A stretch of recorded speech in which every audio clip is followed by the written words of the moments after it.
ကိုယ့်ရဲ့မျက်နှာမှာတင်းတိတ်တွေရှိနေပေမဲ့စေကံမသွားနိုင်တဲ့သူတွေအတွက်အိမ်မှာတင်တင်းတိတ်ကိုတတ်တအောင်ပြုလုပ်လို့ရတဲ့နီလန်သုံးခုကိုဒီနေ့မှာပြပြပေးပါမယ်အဲ့တော့နံပါတ်1နီလန်ကတော့ကျွန်တော် skin care နီလန်ဖြစ်ပါတယ်အဲ့တော့ skin care နီလန်မှာ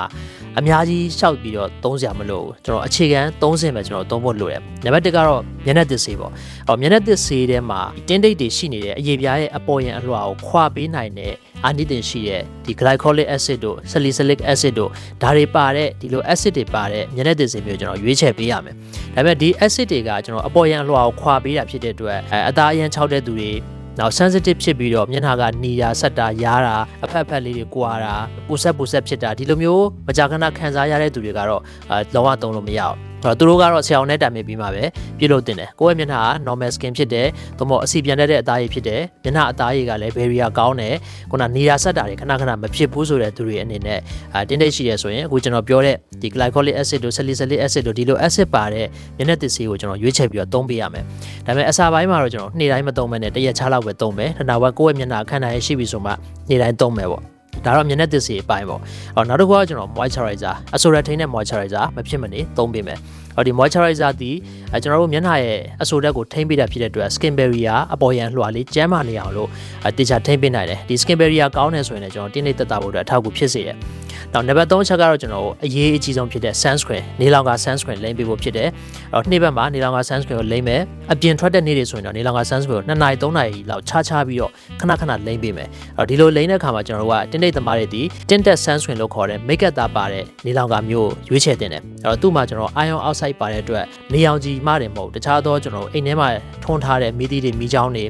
ဖုန်းတွေကွန်ပျူတာတွေဒီ screen တွေကထွက်တဲ့အလင်းတန်းတွေကြောင့်တင်းတိတ်ပိုမဆိုးအောင်ကိုလည်းဒီကောင်ကကောက်ွယ်ပေးတယ်ဒါကြောင့်မလို့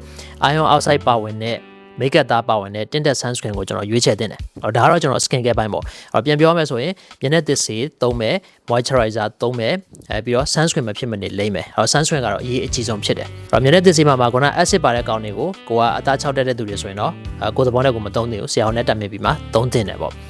ဒါတော့ကျွန်တော်တို့ skin care ပိုင်းပေါ့နောက်နံပါတ်2ကတော့ကျွန်တော်တို့လင်းဆေးပိုင်းလင်းဆေးမှာဆိုရင်ကျွန်တော်တို့ကတင်းတိတ်သမားတွေကမဲတာတွေကိုဖြူစေမဲ့ဓာတ်ရုပ်ပစ္စည်းတွေပါတယ်လင်းဆေးမျိုးလင်းပေးရမှာဥပမာအပြင် kojic acid တို့နောက် alpha arbutin တို့ glycolic acid တို့ဒါတွေပါတဲ့လင်းဆေးမျိုးတွေပြီးတော့ niacinamide ပါတဲ့လင်းဆေးတွေပေါ့နော်ဒီလိုလင်းဆေးမျိုးတွေကျွန်တော်လင်းပေးရမှာအဲ့တော့ဝယ်ရလွယ်ကူအောင်လို့ကျွန်တော်ဒီဆေးနာမည်တွေတော့တစ်ချက်ပြောပြပေးမယ်ဒီ mylumi လိုမျိုးလင်းဆေးတွေပေါ့နော်ဒီလိုလင်းဆေးတွေကျွန်တော်တို့လင်းပေးလို့ရတယ်နောက်တစ်ခုကဒီ kojimax လိုမျိုးလင်းဆေးတွေပေါ့သူက kojic acid ပါတာဒီလိုလင်းဆေးတွေတော့လင်းပေးလို့ရတယ်နောက်တစ်ခုကကျွန်တော်တို့ဒီ glycolic acid ကော kojic acid ကော alpha arbutin ရော niacinamide ကောဒီ4မျိုး5မျိုးလောက်တွဲပြီးပါတဲ့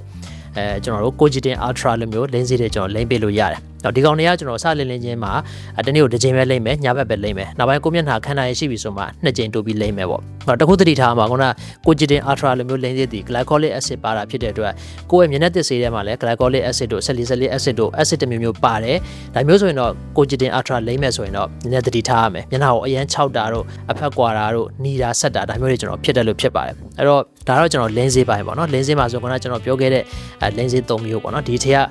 ကတစ်မျိုးကိုဝယ်လို့အဆင်ပြေတဲ့တစ်မျိုးကျွန်တော်လိမ့်ပေးလို့ရတယ်နောက်နံပါတ်3နည်းလမ်းကတော့ကျွန်တော်တို့တောက်ဆေးဖြစ်ပါတယ်အဲ့တော့ဒီတောက်ဆေးထဲမှာဆိုရင်ဆရာဝန်ညွှန်ကြားချက်မလိုဘဲနဲ့ဒီဆေးဆိုင်တွေမှာဝယ်ပြီးတော့တောက်သုံးလို့ရတဲ့တောက်ဆေးတွေပေါ့နံပါတ်1တောက်ဆေးကတော့ကျွန်တော် vitamin C ပေါ့ vitamin C 900 mg ကိုတစ်နေ့ကိုတစ်လုံးကျွန်တော်တောက်ပေးရမယ်နောက်တစ်ခုကဒီ glutathione 900 mg ပါတဲ့ဒီဖြည့်ဆွက်ဆေးတွေပေါ့နော်ဒီကောင်တွေကိုလည်းကျွန်တော်တောက်ပေးလို့ရတယ်ဒီ vitamin C တို့ glutathione တို့က antioxidant ဖြစ်တဲ့အတွက်ကြောင့်မို့လို့တင်းတိတ်မဲနေရာတွေကိုသူကလျှော့ပါစေတယ်မျက်နှာရဲ့ radiance ပေါ့နော်တောက်ပမှုကိုပို့ပြီးတော့ကောင်းလာစေတယ်မျက်နှာညစ်ထေးထေးဖြစ်နေတာကိုတက်တာစေတယ်ဒီလိုနေရာဖြင့်ကိုယ့်မျက်နှာကိုကြည်လင်လာစေတာဖြစ်တယ်ဒီနီလန်3ခုကတော့ဒါကျွန်တော်အိမ်မှာတင်ပြုလုပ်လို့ရတဲ့နီလန်တွေဖြစ်တယ်တခုသတိထားမယ့်အချက်ကတော့ကိုအခုမှစသုံးမဲ့ skin care ပဲဖြစ်ဖြစ်လင်းဆေးပဲဖြစ်ဖြစ်ကိုကအခုမှအသစ်စသုံးမဲ့ဆိုရင်မျက်နှာပေါ်တန်းပြီးတော့မသုံးနဲ့ရောကိုယ့်ရဲ့ဒီမေးရိုးအောက်လေးမှာလူမမြင်နိုင်တဲ့နေရာလေးမှာနည်းနည်းလေးတုပ်ပြီးတော့တညလောက်တုပ်ပြီးတော့အိတ်လိုက်နောက်နေ့မနက်မှာတဲလားမတဲလားကြည့်မယ်အကယ်၍နောက်နေ့မနက်မှာဒီတုတ်ထားတဲ့ဒီလင်းဆေးသို့မဟုတ် skin care ဒီရရနာအဖူးပိတ်နေထွက်တာပူတာဆက်တာဒီလိုမျိုးဖြစ်တယ်ဆိုရင်တော့ဒါကိုနဲ့မတည့်ဘူးပေါ့မဖြစ်ဘူးဆိုရင်တော့ဒါတည့်တယ်ဒါမျိုးဆိုရင်တော့စပြီးတော့သုံးလို့ရပြီအဲ့တော့အခုပြောခဲ့တဲ့နီလန်3ခုကတော့ဒါအိမ်ပါတယ် စေကဲမသွားနိုင်တဲ့သူတွေပေါ့နော်အိမ်မှာတင်းတိတ်တက်တာအောင်ပြုလုပ်လို့ရမယ့်အနေအထားတွေဖြစ်ပါတယ်အဲ့တော့ဒီနည်းလမ်းတွေကိုသုံးမယ်ဆိုရင်တင်းတိတ်ကချက်ချင်းတက်တာသွားမှာလားဆိုတော့အဲ့လိုမဟုတ်ဖြည်းဖြည်းချင်းပဲတက်တာမှာအရင်ချက်ချင်းတစ်လားနှစ်လတွင်မှာတီးတက်တာကြီးတက်တာသွားမယ်လို့တော့ဒါအာမခံလို့မရပါဘူးဒါပေမဲ့သေသေးချာလေးသုံးသွားမယ်ဆိုရင်ပုံမှန်သုံးသွားမယ်ဆိုရင်တော့အချိန်တစ်ခုရောက်တဲ့အခါမှာတင်းတိတ်တွေတက်တာလာမှာဖြစ်ပါတယ်ဒီနည်းလမ်းနဲ့အပြင်ပေါ့နော်ကိုကတင်းတိတ်ကိုမြန်မြန်တက်တာခြင်းတာမျိုးရှိရဲဆိုရင်တော့ဒီကျွန်တော်တို့စေကန်းနေမှာလာရောက်ပြီးတော့ကုသမှုတွေလုပ်မယ်ဆိုရင်တော့ဒီထက်ပိုပြီးတော့မြန်မြန်တက်တာနိုင်ရရှိပါတယ်ဒါပေမဲ့တည်ထားမယ့်အချက်ကတော့တင်းတိတ်ဒီဘယ်တော့မှဒီ100ရာခိုင်နှုန်းပျောက်သွားအောင်လုပ်လို့မရပါဘူးဒီလိုမျိုး100ရာခိုင်နှုန်းပျောက်သွားတဲ့သူတွေကလည်းတော်တော်ရှားပါတယ်ဒါကြောင့်မလို့တင်းတိတ်100ရာခိုင်နှုန်းပျောက်တယ်ဆိုတဲ့ဆေးတွေကိုသွားပြီးတော့လက်လို့စပဲကိုယ်တဘောနဲ့ကိုယ်ဝယ်သုံးတာမျိုးမလုပ်ဖို့တော့အကြံပေးချင်ပါတယ်အားလုံးကျေးဇူးတင်ပါတယ်နောက်တဲ့ဗီဒီယိုမှာပြန်တွေ့ပါမယ် Oradam Clinic